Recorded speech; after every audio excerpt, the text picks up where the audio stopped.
Yeah. Good afternoon. My name is Lina Arellanes, and the topic I chose is visuals. Visuals in our classes or in our presentations. Um, Visuals are very relevant at any class or presentations you have. As teachers, well, especially in my case, I work with little children. Um, I usually bring visuals to my classes because that's an easier way for students to engage with the information I am providing them. For example, sometimes when I present vocabulary, I usually use them when I present vocabulary or I introduce new vocabulary to my students.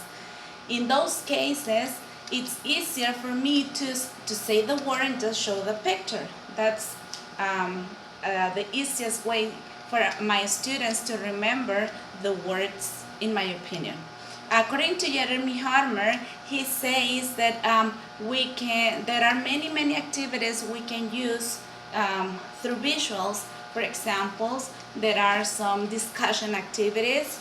You deliver the pictures to the student. Uh, it can be a pair or a group of students, and they discuss about something or what's going on in the picture.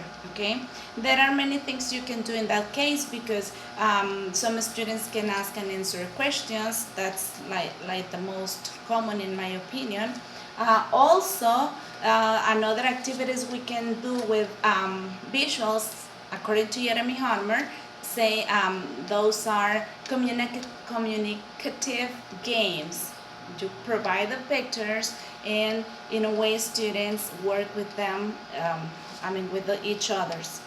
Also, we can have predictions activities.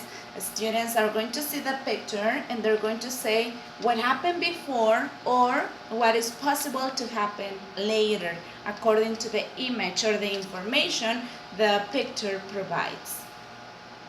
Um, uh, well, Something important when we use visuals is that we need to choose them, or we need to be very careful on what visuals we choose because those visuals must be related or according to the student's age or the student's interest.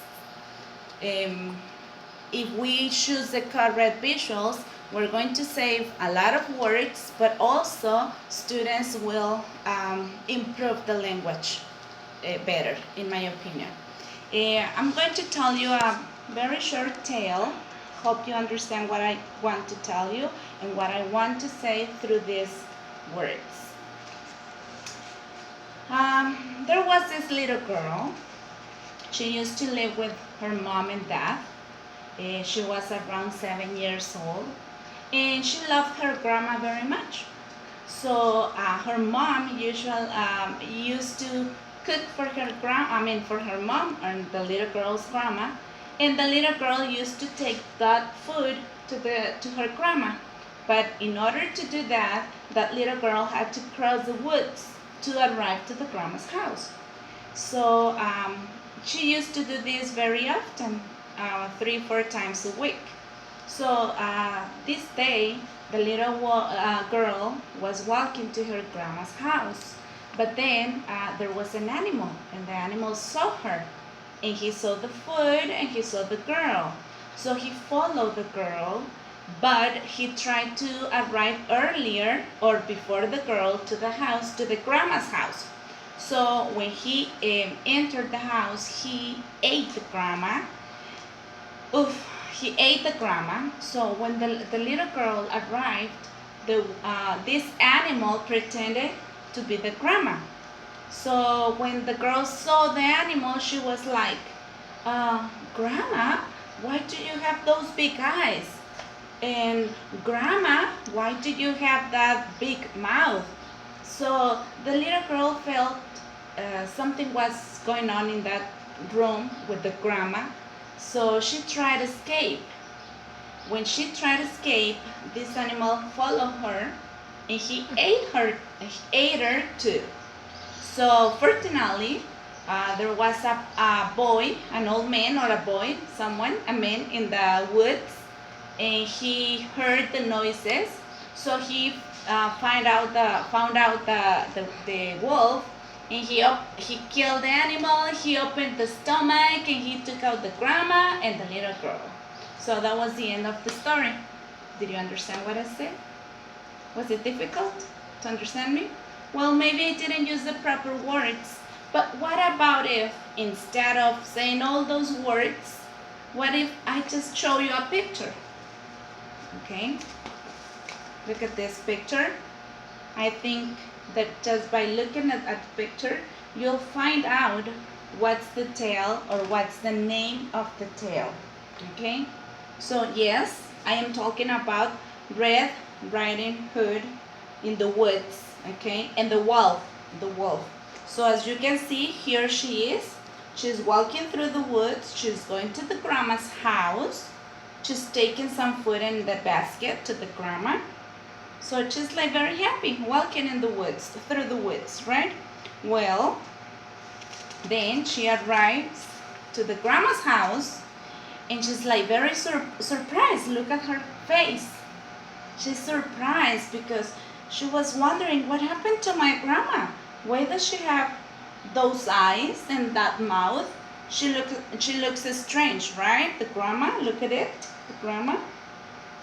So the girl realizes that's not the grandma. So she tried to escape, but the animal, the wolf, ran behind her, and he ate her, right?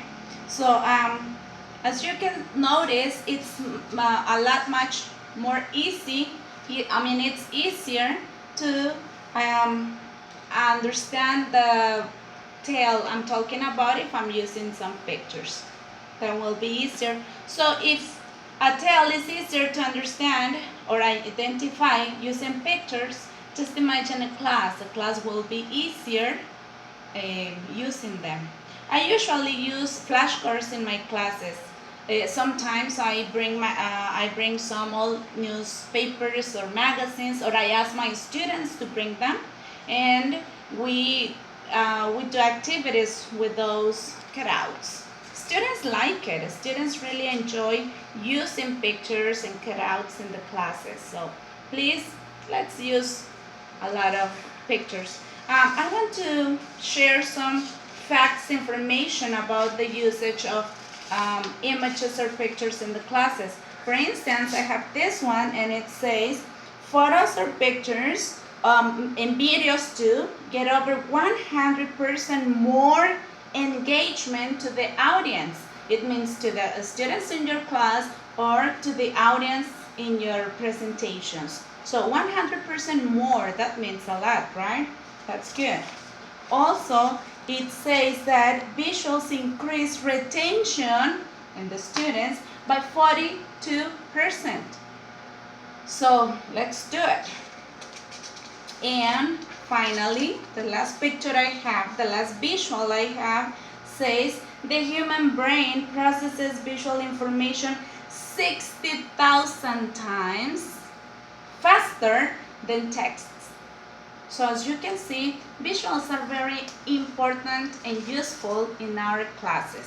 So let's use them more often. Do you agree with that? Cut it up.